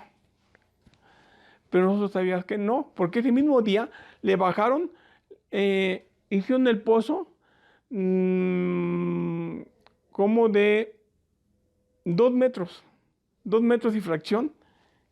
Y ya párenle. Justo, o sea, la suerte estaba con nosotros, le pegamos a la entrada de una casa ceremonial. Les dieron la bienvenida. Párenle, ¿no? Y así, mira, no dijimos nada, digo, no digan nada, vamos a seguirle, sí. Y ya es como comenzamos, poco a expandir. Salvamento Arqueológico mandó, bueno, el permiso y todo eso. Y con la condición de que Cuando llegaron hasta acá con el adocreto, tapar todo. No, pues sí. Imagínate que en ese tiempo, para que los medios informativos hayan vuelto la vista a Xochimilco, fue por algo.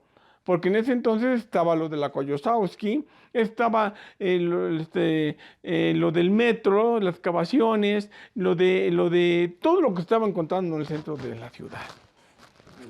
Que se vienen para acá. Sí. ¿Qué es lo que me impresionó? Después de que comenzamos a rascar, sí, que en esta casa ceremonial, en una de las paredes, encontramos, porque nada más teníamos a los dos viejitos y ahora sí que los adiestramos. Cuando encuentren eso, párenle. Cuando encuentren palcate así, ya hasta sabían. Profesor, venga para acá, Rosalinda. Bien. Entonces comenzaron a aparecer las cosas. Lo primero que encontramos, bueno, fue el piso de estuco de la casa, los cimientos. Es obvio que como eran bardas de chinamil y de todo, pues desapareció, pero sí estaban los cimientos. Entonces encontramos en el piso, en una esquina, unos vasos, trípodes teotihuacanos. Es donde dijimos, esto es una aldea teotihuacana. Sí. Yo fui el encargado de sacar esos vasos tronados. ¿Por qué? Porque ahí habían árboles y los árboles tronaron con las raíces. Todo. Los armamos, yo los restauré y están allá en el museo. Entonces, de Santa Cruz. Y de ahí todo lo que comenzamos a encontrar, teotihuacano. O sea, encontramos una aldea. Dices, la historia dice muchas cosas y nosotros decimos otras cosas. ¿Cómo es posible que los Xochimilcas es una tribu que es la primera que lleva acá a Xochimilco, a este valle, sin saber que los teotihuacanos son antes que los Xochimilcas? No hubo otra más que decir. Xochimilca con influencia teotihuacana. Ya, déjala ahí, para no meterte más. Sí, entonces, digo que estábamos ahí en nuestro cuadro que ya había crecido aproximadamente como 7 metros por 7 metros, porque íbamos y avance. Sí, y ya llegamos a la barda del lado oriente y me dicen, profesor, ya encontramos un huesito del pie. A ver, déjelo. Yo era el encargado ahí con agujas, con tus pinceles, con brochitas y todo para ir desbancando ese personaje. Con promuital, que son consolidadores y todo eso, para que no se desbarate con el medio ambiente. Y mi ilusión era, como era relleno como de lodo, ¿sí? Hasta acá, sí, ya había sacado. Estaban sentados en forma fetal, con sus manos, o sea, la cabeza apoyada en sus rodillas y con sus manos agarrándose los pies. Ahí vamos bien. Digo, yo, con cuidado, voy a quitarle ¿cómo se llama? El lodo, pero que se endurezca un poquito más. Tengo la plena seguridad que con cuidado voy a sacarle el molde de ese personaje. Y mira, ya casi lo tenía, ya sí, fueron 2 días que ya de que se endureciera.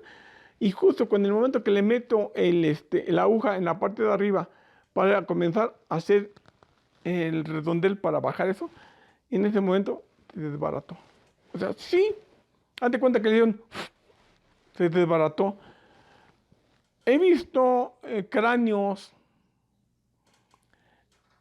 pero ese me impresionó. ¿Por qué? Porque es un cráneo enorme, ¿sí? Los dientes grandotes. Inclusive ya, ¿sí? Se le veía el sarro así amarillento entre los dientes. Feo. Feo ese personaje. Y ese personaje medía más de 2 metros. ¿Cómo creen? Me sale uno de esos en esa época y olvídate, no, ¿Y cree que haya sido nativo de aquí o no sé, a lo mejor de algún otro lado? Que haya... no, yo creo que era nativo de acá, porque de esta aldea, porque después tú dices una aldea en la explanada, porque pasando ya los jardines, ahí hicimos otras excavaciones y encontramos parte de una aldea, otra casa ceremonial, pero ya mexica, con vasijas mexica uno, mexica 2 y mexica 3. O sea que nada más divide la entrada principal hacia el templo, de que ahora está San Bernardo de Siena. Ahí está el basamento piramidal del templo de los Xochimilcas. O sea que de este lado, si, o sea, si nos ubicamos del lado norte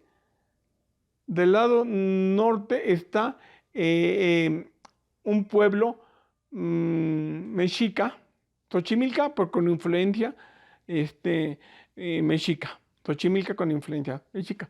Y del lado norte, no, es al revés. El sur lo tenemos de este lado. Entonces, del lado sur tenemos un pueblo teotihuacano. Xochimilca con influencia teotihuacana. Pero fíjate que los teotihuacanos son mucho antes. Y ya del lado sur está el pueblo Xochimilca con influencia mexica. O sea, hubo... Vaya, entonces, digo, ahí es donde uno se pregunta, ¿no? Y entonces, los Xochimilcas. Los Xochimilcas llegaron, sí, pero antes que los Xochimilcas yo siento, no por meterme dentro de la historia, pero si nos vamos viendo lo que dice la historia, ¿sí? Que los teotihuacanos fueron antes de que llegaran las 7 tribus nahuatlacas al Valle de México. ¿Qué quiere decir? Que ellos ya estaban acá, tanto que son una aldea. O sea, estamos hablando de que Xochimilco es, digamos, la cuna de, de, de, de esa parte de Teotihuacán. Posiblemente sí, un asentamiento teotihuacano, antes de que llegaran los Xochimilcas. Porque llegan los Xochimilcas, ¿sí? Bajan, por decir, al Tlilan, ¿sí? Que es el centro de Xochimilco, la isla, ¿sí? De allá porque los Xochimilcas descubren las terrazas prehispánicas en el Cuailama. El agua bajaba en pequeñas o grandes cantidades de la montaña, aprovechando que esos escurrimientos venían hacia el lago. Eh, eh, Hacen las terrazas prehispánicas, el talud, perdón, el tablero y el talud. Todavía están allá. Allá están las terrazas prehispánicas, a donde ellos cultivaban. Posteriormente, con Apoxquillauhqui ya aparecen las chinampas, ¿sí? Para el lago. Sí, porque hay un video que usted pasa mucho en cuando hace sus conferencias, que se llama Historia de un paisaje, y ahí explica que al final Xochimilco se crea por la erupción de un volcán. No, no, no. Porque vamos a ver, si nos remontamos a esas épocas, todo lo que es la cordillera, desde allá desde Contreras, ¿sí? Hasta el Popo, eran aproximadamente 40 volcanes, ¿sí? Que fueron, dentro de las erupciones, fueron formando toda esta cordillera, ¿sí? Aquí en Xochimilco, pues el volcán más alto y que todavía están los cráteres es el Cuauhxin, el que está acá arriba de San Francisco. Y luego bajamos hacia rumbo hacia Morelos y está los volcanes que van hacia el Popo. Entonces todo eso fue lo que formó el valle. El valle. Y entonces tu pregunta fue ¿cómo se llama? se formó con una erupción. Ajá, sí, es que así Mm, lo entendí en el documental. no, lo que pasa que fueron en diferentes etapas. En diferentes etapas en las cuales se formaron las cordilleras, pero seguían activos ciertos volcanes. Se formaron los grandes lagos. Esos volcanes que seguían activos siguieron aventando cenizas. Y por eso no en todos los lagos, ni de Jaltocan, ni Texcoco, el suelo varía, porque fueron de diferentes tipos de volcanes.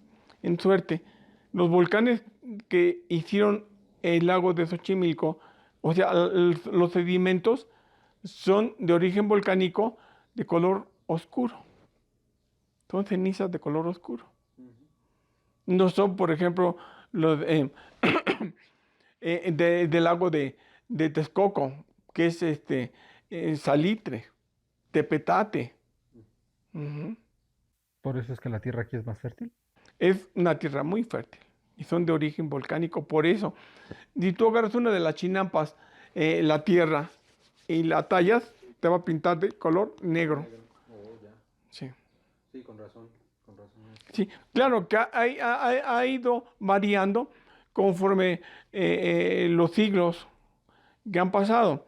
¿Por qué? Porque esas chinampas, primero, fueron hechas flotando, eh, porque perdieron los Xochimilcas una guerra con los de Azcapotzalco y tenían que aparecer un jardín flotante en esa inmensidad del lago. Lo hicieron y es como aparece por primera vez la chinampa.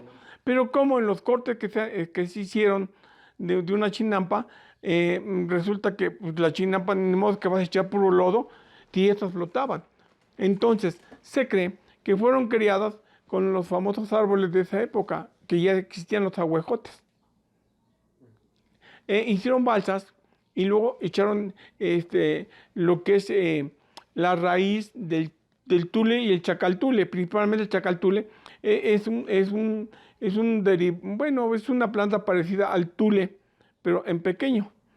Esas cuando crecen tienen la raíz tan, tan espesa que te forman bloques.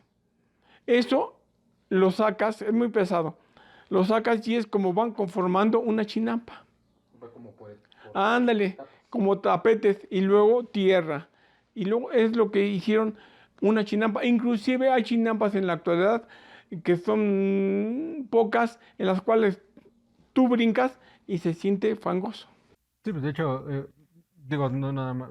Aquí también era Chinampa, Así aquí es. donde estamos nosotros. Acá era Chinampa, es más, acá atrás están hay todavía hay la huella de un canal acá atrás. Sí, porque yo recuerdo en algún sismo, creo que fue del 2015, se, s- 2015 se sentía el Ah, agua, bueno, cómo pegaba. si te pones así, pones oído, se mueve todo esto y escuchas abajo como zumba.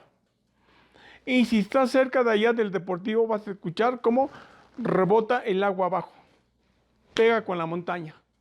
¿Por qué? Porque es una cazuela de recepción por Xochimilco. Xochimilco es una cazuela de recepción por naturaleza. Siempre fue. Desde Contreras, Tlalpan, Xochimilco, Milpalta, Morelos. Todo es una cazuela que se formó por los volcanes.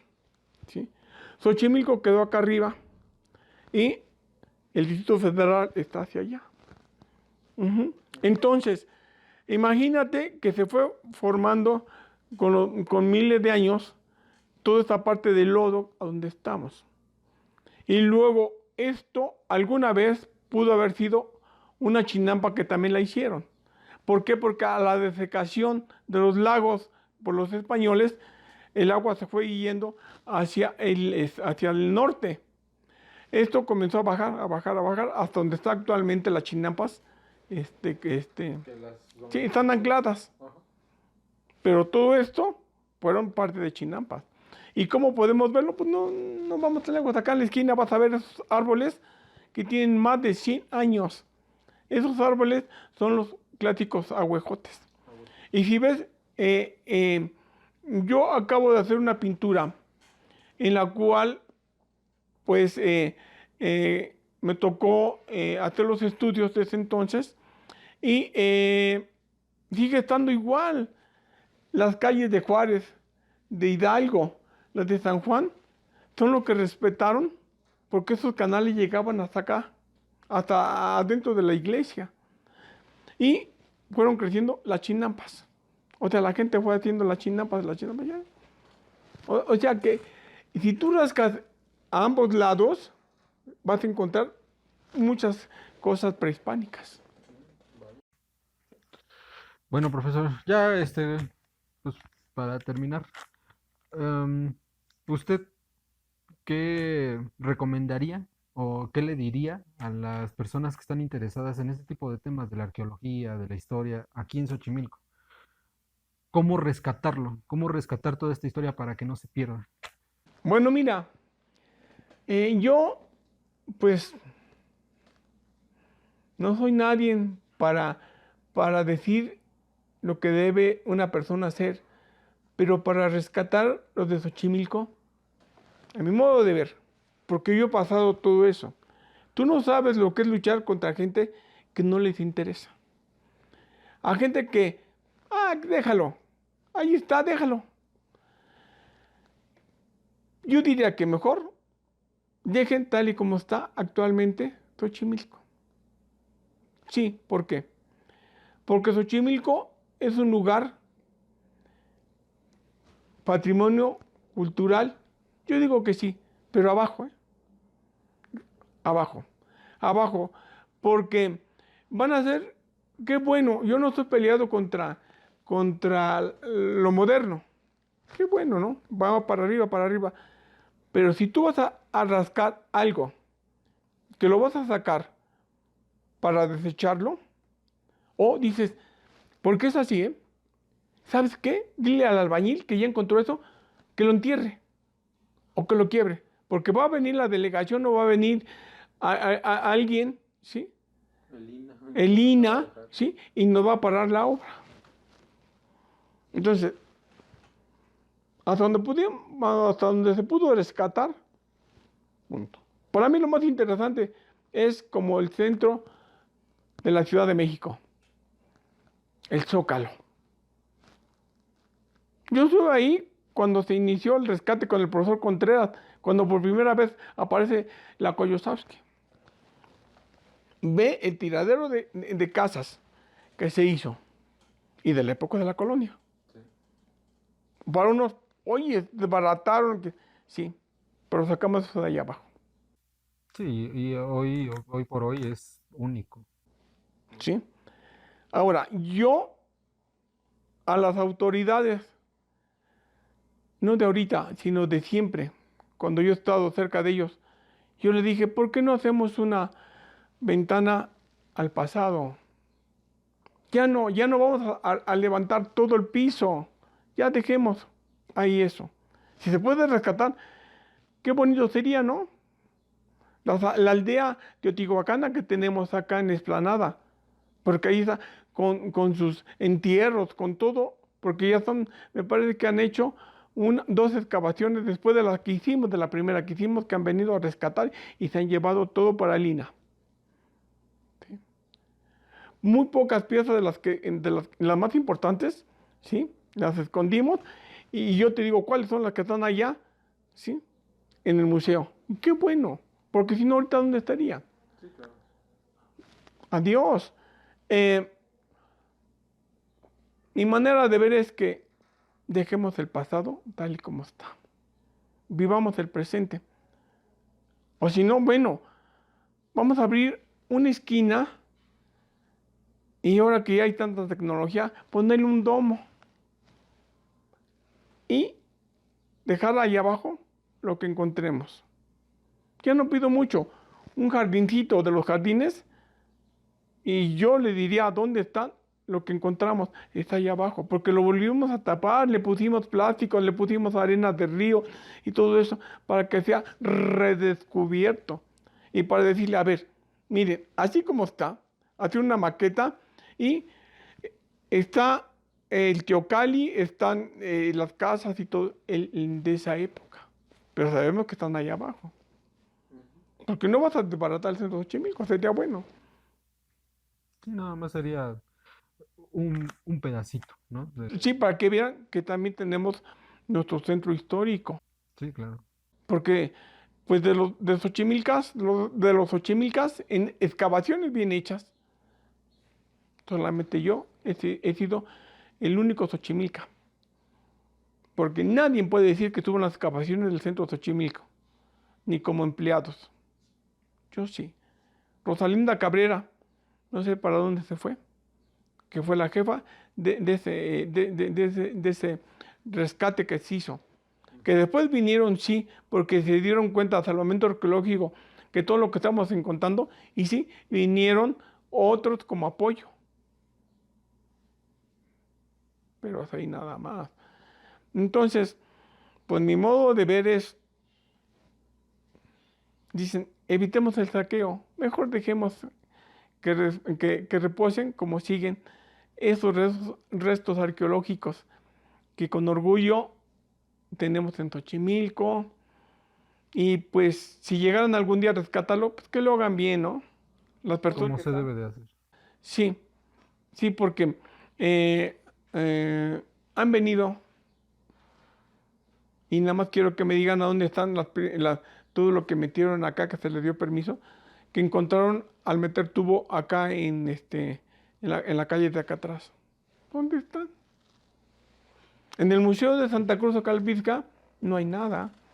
Está lo que se ha encontrado con los tiempos y que el profesor José Farías Galindo fue el que inició todo ese rescate. A pesar de que no nació en Xochimilco, pero creció acá en Xochimilco. Sí, al igual que el archivo. Igual que este archivo histórico, gracias a él, porque a nadie más. Y que se han querido parar el cuello otros, pues mientras que vivamos lo que estamos y que vivimos esa época y que vimos crecer todo esto, pues siempre los voy a desmentir. Sí, porque digo, al final del día, estas son nuestras raíces, ¿no?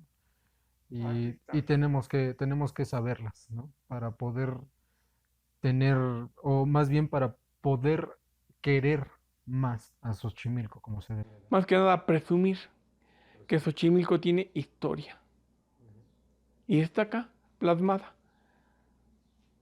Bueno, profesor, pues le agradezco mucho que nos haya regalado su tiempo y que nos haya, pues, platicado esas anécdotas tan especiales que usted ha tenido, ¿no? Le agradezco mucho, profe. Gracias, gracias para ustedes en ese inicio de estos programas y cuantas veces quieran saber algo de Xochimilco, de la historia, estoy para servirles. Muchas gracias, profesor. Bueno, pues nos despedimos. Muchas gracias. Nos aventamos casi 2 horas de plática, un poquito más, un poquito menos, pero en verdad que valen la pena este tipo de pláticas, ¿no? Nos vemos, cuídense mucho y nos vemos en el próximo video. Bye.